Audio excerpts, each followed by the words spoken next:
Hello there, it's Shamita. Today I'm going to be reading the book The Messy One by Christianne C. Let's get started. Vivienne was messy. She was a messy eater. She was a messy painter. And of course, she had an extremely messy room.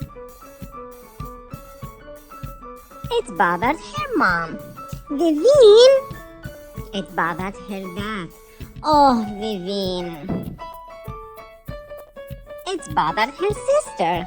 Vivienne, where's my favorite shirt? However, being messy did not bother Vivienne.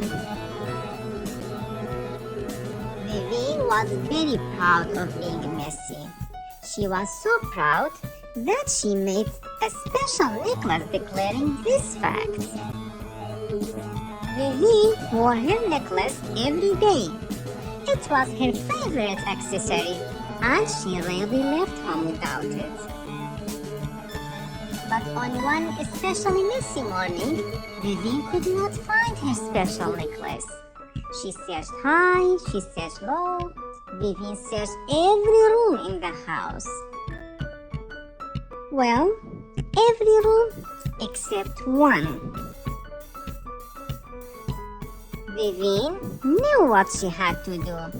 It wasn't going to be easy, but it had to be done.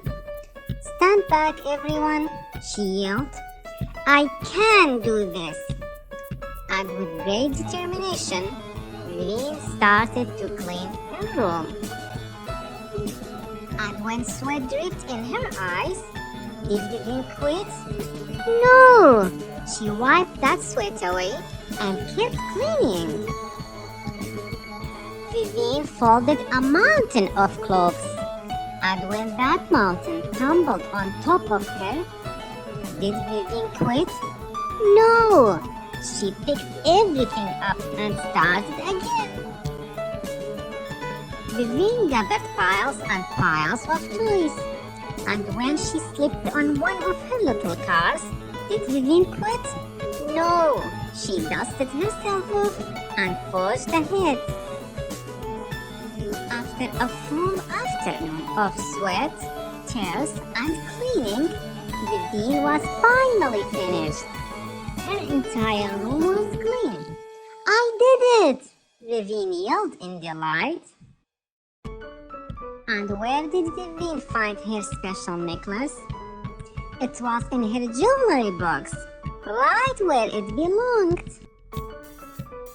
After that day, Vivienne changed. She was still a messy eater. She was still a messy painter. But she was no longer messy when it came to her room. And that was a good place to start. I hope you enjoyed the book. If you haven't done already, please click the subscribe button so you can read many interesting books together. See you next time. Bye-bye. Bye.